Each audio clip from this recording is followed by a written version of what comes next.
Welcome back to our next episode of Extreme Reloading.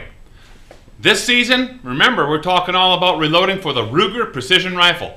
My RPR is .308 Winchester. This week we're focusing on case sorting. Now you might think, how useful is case sorting? How essential is it to making good reloaded ammunition? What we have are .308 Winchester cases, or any caliber case that has effectively the same exterior dimensions, and those fit within the SAMI standards. But once we dig a little bit deeper than just the external dimensions of that case, lots of things can start changing and varying pretty rapidly.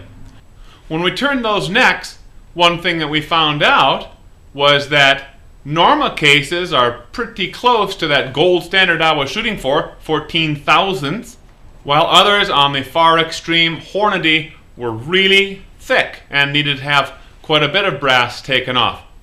Somewhere between those extremes, we had the Lapua cases that needed to have some brass taken off, not as much as Hornady and not as little as the Norma cases. You know, some bench rest shooters, they will turn their necks down to 8 or maybe 10 thousandths of an inch. We went with 14 thousandths of an inch. So now we can assume that those case necks are pretty much the same thickness all across all roughly 100 cases that we're going to be reloading. But what about the rest of the case? How thick is the case head? How thick is the wall of the rest of that case? And one way that we can approximate that is through weighing of those cases. Another way to help differentiate those cases I talked about when we reloaded the .243 Winchester. What we did there is we looked at case volume displacement. Now, apart from the actual thickness of those cases, the thickness of the head and the web area, etc., there can also be some differences in the brass itself. Now, brass is essentially an alloy of copper and zinc. An ammunition case brass is approximately 70% copper, 30% zinc.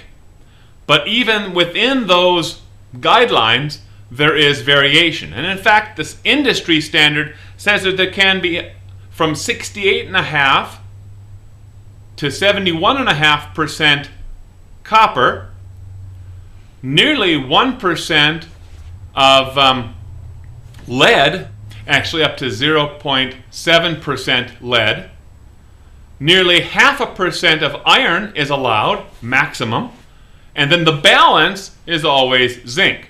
With the different percentages of those elements allowed in the alloy, we could get different weights of the brass, even if the case dimensions and the case thicknesses were essentially identical.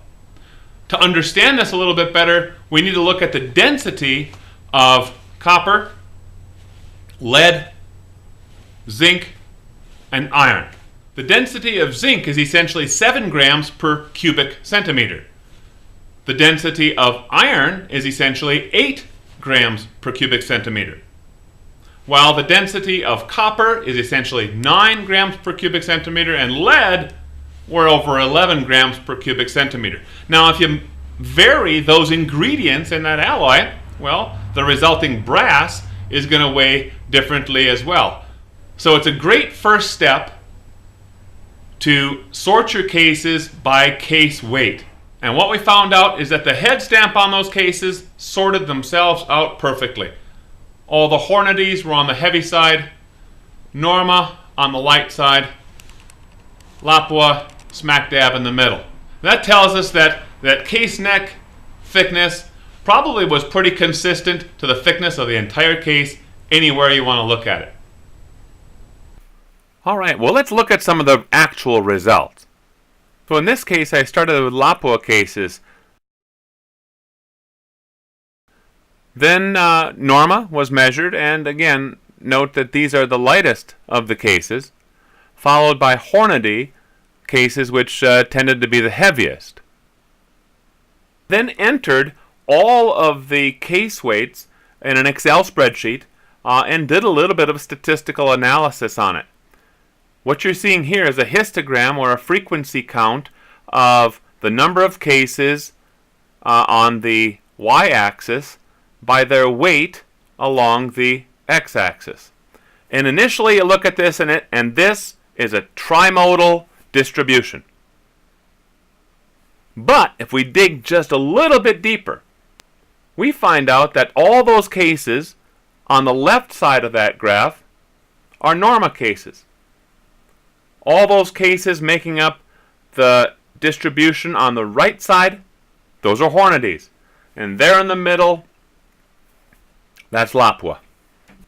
Digging just a little bit deeper into the statistics here, we see that distribution pretty clearly identified with a mean or average of those Lapua cases at 172.8, Hornadies at 186 even, and norma having a mean of 163.8. Notice also that the median is pretty much the same in all cases, almost identical in all three cases. When we see that, that means that we have very consistent, normally distributed sample, in this case, brass cases. Now, we already saw a trimodality to the overall sample, but even within Lapua, Hornady, and norma cases, we can have some skewness. We really didn't have much skewness at all in the Lapua cases, and so here we're seeing that the skewness value is pretty close to 0. But we had some skewness. Hornady skewed to the right, while norma cases were skewed somewhat to the left.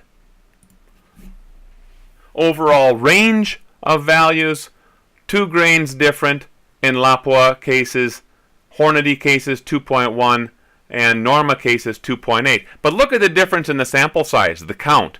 I had almost 50 cases of Lapua and just about one box worth, 19, 20 some cases for Hornady and norma. So that says a lot of good things about Lapua, because as your sample size increases, you tend to have a better probability of picking up heavier cases and lighter cases. So I like how these results turned out. Again, I have a lot of faith in Lapua and norma. So the result of my case sorting has improved the consistency of the brass that I'll be using. The range of case weights in either the Lapua, Hornady, or the norma cases was about 2 grains across the entire sample. But following sorting, I have selected some very consistent brass cases, and I've essentially made some of those my gold cases. I've got an A1 selection, a B1 selection, an A2 selection, and so on and so forth. So my best cases, my A1s, now have a variability in case weight down to half a grain. And what we've seen so far, that's suggesting to us that the dimensions, the thicknesses of all those case walls is pretty darn consistent. And I'm really hoping that these cases will allow me to have hyper accurate rounds that I fire down range. Of course, the proof is in the pudding, and we'll see in a couple of weeks. Thanks for watching this episode of Extreme Reloading.